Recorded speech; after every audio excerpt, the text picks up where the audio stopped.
Spoiler alert! The story begins in a cold, snowy place called Nome in the land of Alaska. It is the year 1925. Leonhard Sapala, a musher, is currently on his way to visit a nearby town. On his way, the leader of the sled dog pack, named Togo, is warned not to chase the caribou. Togo loves to chase them. This time, he listens to Sapala. When they reach the town, Sapala receives news that many children in the town are getting sick. There is a diphtheria outbreak, and some of the children have passed away. The mayor calls for a meeting to find a way to get the serum. Sapala remembers the storm clouds he saw in the distance and warns that a huge snowstorm is coming. To elaborate further, he says that even Togo was ignoring the caribou just to get home quickly. Hearing this, the town officials worry that the serum cannot be delivered by air. No cars or trains can reach this snowy town either. Someone suggests that Sapala could help. He often travels long distances with his sled dogs. But Sapala asks them to find another way, worried that his dogs won't make it through a massive storm. With that request, he leaves the meeting. Seeing the dark clouds approaching confirms that he made the right choice. The doctor, who is also leaving the meeting, asks for a ride to the hospital. Sapala concurs. At the hospital, the doctor thanks him. Sapala wishes him good luck. The doctor gives a sad smile and says that luck eventually runs out. Sapala takes a look inside the hospital and sees that the children are really struggling. Later that evening, his wife Constance asks him why he is waxing the sled runners. He replies that they needed waxing. She knows he is preparing to go fetch the serum. At bedtime, she complains about why the town always needs his help. She says there are other mushers in town too. He tells her what he saw in the hospital. He says they knew those children. She says she would be ashamed for not helping them, but she is afraid of losing her husband. It's not the first storm to hit Alaska, he says. But he knows this one is dangerous. Knowing she cannot change his mind, she tells him to leave Togo behind. Togo is too old for such a long journey. She knows her husband will never forgive himself if something bad happens to his most beloved dog. Sapala knows she is right, but he says he cannot do it without Togo. "I need Togo if you want to see me again," he says. Then suddenly, there's a knock at the door. The mayor is there to personally ask Sapala for help. He confirms that the delivery cannot be done by plane. The matter is urgent. At first light, Sapala prepares for the brutal journey ahead. He tells Constance that he has seen worse storms than this. He reassures her that he will be back soon. She tries to be strong and supports him. She also tells Togo to take care of her husband and bring him back. She begins to cry as soon as she steps back inside. As Sapala rides through the town, the neighbors show him respect and wish him good luck. Soon, Sapala and his team meet the approaching storm. 12 years ago, when Sapala got home, he was not happy to see his wife letting a pup on his bed. No dogs in the bedroom, that's his one rule. The pup had been sick for a few days. Sapala suggested Constance should let him die because life in Alaska is harsh and only the strongest survive. But she believed that he would live and said he would bring the heart of a survivor to the other dogs. After a few months, Togo was already running around. Unlike the other dogs, he liked to be free. His wild and energetic nature made Sapala believe that Togo was untrainable. As usual, he suggested to Constance that they should give him to the neighbors. She was not happy to hear this suggestion again. But this time, a neighbor really came over to take him. Constance was sad to see him go. The next day, the neighbor returned with Togo. He wouldn't stop barking. Back in the mountains, the heavy storm made it harder for Sapala to see. Trusting his instincts, he told Togo to go ahead. But they were heading the wrong way. Sapala noticed the cliff ahead and panicked. He plunged the ice pick into the snow and tried to stop the sled's momentum by walking in the opposite direction, but he got pulled away anyway. He stuck another ice pick and managed to stop them from falling. But they were not safe yet. The dogs started to panic. Togo listened to Sapala's order and started leading them away from the cliffs. Using all his energy, he began pulling everyone along the steep mountain path. Eventually, the other dogs followed his lead, and everyone was safe. Togo hurt his legs badly from this incident. As night fell, the team found a roadhouse to rest. The woman who owned the house gently sang while she cared for Togo's feet. Sapala remembered how rebellious Togo was as a puppy. Whenever he locked Togo up before going to work, Togo would dig his way out. He would find the sled team and chase caribou. The other dogs would follow him and disobey Sapala too. Not putting up with Togo's mischief, Sapala locked him in a room one day. With no dirt to dig, Togo looked for a way out and eventually escaped. He then chased the sled dogs and distracted them again. Sapala decided to give Togo away for a second time. This time, the woman closed all doors and windows to keep him in. But Togo jumped through the window and escaped again. Once again, he found the sled dogs and created trouble. Unable to get rid of him, Sapala decided to make Togo ride along with the pack for the first time.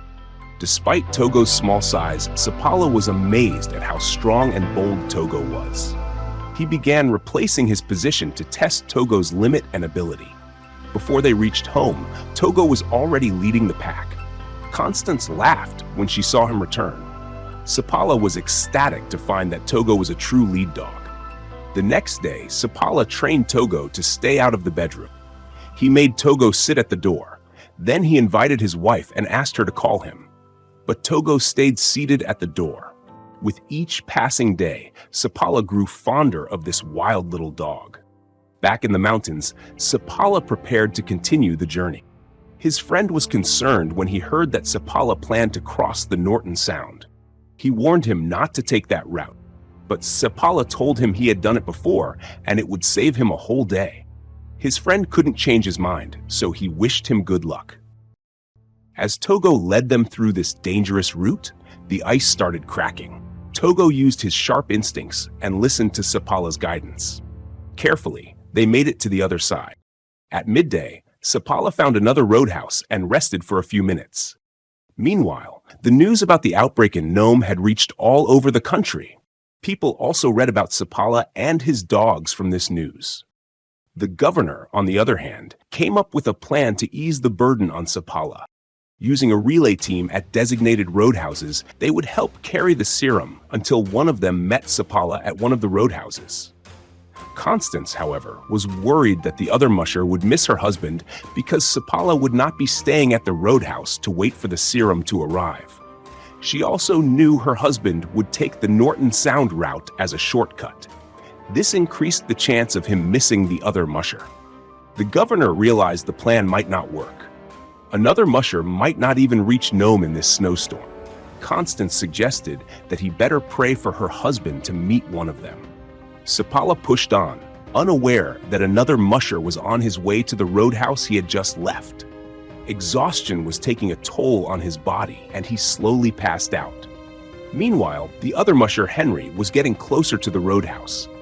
But his dogs saw the caribou and started chasing them. Henry managed to make them stop. As he tried to untangle the ropes, one of his dogs saw Sapala's team and barked with excitement.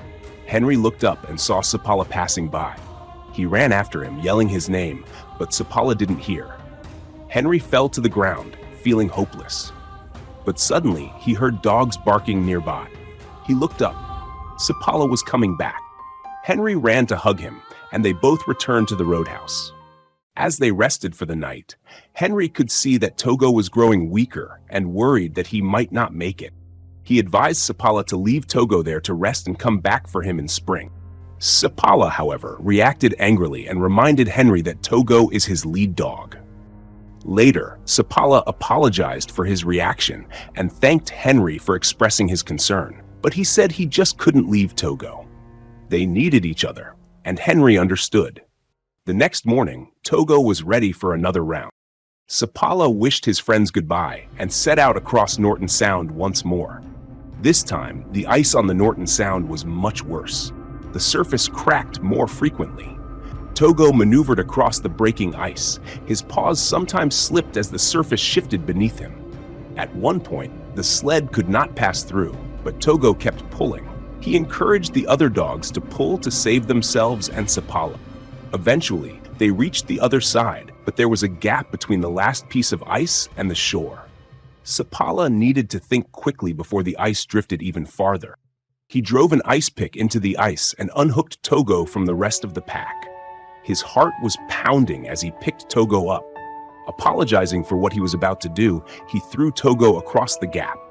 As he hoped, Togo landed safely and started pulling the ice toward land. It was heavy, but Togo kept trying. Slowly, the ice got closer to the shore, and Sapala ordered the rest of the dogs to start running. Once again, Togo's heroic deed saved them all. He ran over to check on Sapala. After the deadly crossing, they reached the first roadhouse again. This time, the woman cried as she took care of Togo. She could feel that his time was coming to an end soon. Sapala worried too, but he knew he would have died in these mountains without Togo's help. Back in Nome, Constance was preparing another sled for Sapala's friend, part of the relay team. She picked Balto and Fox to help him on this journey. While Sapala was getting ready to continue, his friend called him to show that the ice on Norton Sound had now completely melted. He smiled and said, "Only you would cheat death like that." Sapala placed Togo on the sled so he could rest, but Togo refused. He was the leader, the mover and shaker. Unable to convince him to rest, Sapala tied him up and they set out. Soon, they encountered another huge storm, and this time, the air was thick and foggy. Sapala apologized to Togo, saying he could not see the path ahead, and encouraged him to use his instincts to get them to Big Joe, the nearest roadhouse. Togo obeyed and led them through the storm. As the day went on, Sapala grew more tired. His eyes were strained. He collapsed on the sled and fell asleep. When evening came, Sapala woke up and realized that they were no longer moving. Togo and the other dogs had used all their energy. Sapala felt terrible, but he told Togo they had to keep going. If they stopped, they would all die. Suddenly, a ray of light appeared behind him. A person was calling through the fog. It was Big Joe. Togo had done it. "You're magnificent," Sapala told Togo. At last, Togo could rest.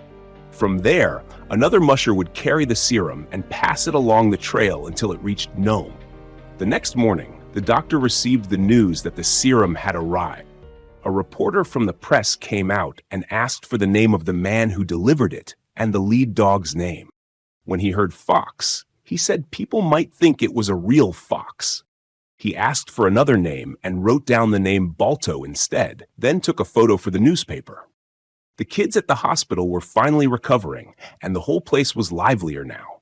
Meanwhile, Sapala and his dogs finally returned home. Constance saw her husband carrying Togo. The guilt of what he had done to Togo weighed heavily on Sapala. Togo rested peacefully on their bed, and Constance hugged her husband to comfort him. The next morning, she found out that the newspaper only mentioned Gunnar and Balto's names. She didn't feel right about that. Then there was a knock at the door. The entire neighborhood came flooding in to thank Sapala and Togo personally. They brought gifts as well. The guests kept arriving until nightfall. One girl in particular wants to see Togo so much that she forced her shy father to come over. She was one of the patients from the hospital. Her father could not thank Sapala and Togo enough. He had lost all hope a few days ago, but now she's here. Seeing Togo so weak, the innocent girl asked if he would die soon. Heartbroken, Sapala excused himself and left the room. Constance followed him. He told her that she was right. She had warned him that Togo might not make it and that he would regret taking him. But she reminded him that because of Togo, that little girl in their home and many others were still alive. Togo's sacrifice was not in vain. He would have followed Sapala anyway.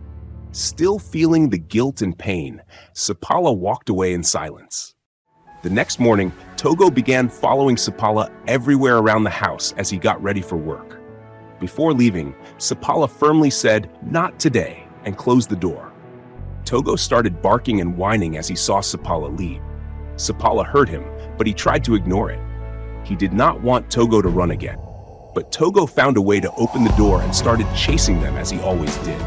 Just like when he was a pup, Togo was still rebellious. But this time, Sapala finally realized that Togo just wanted to be with him.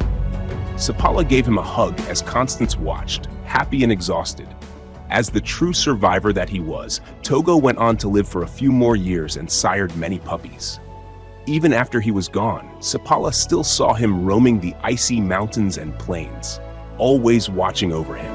always keeping him safe.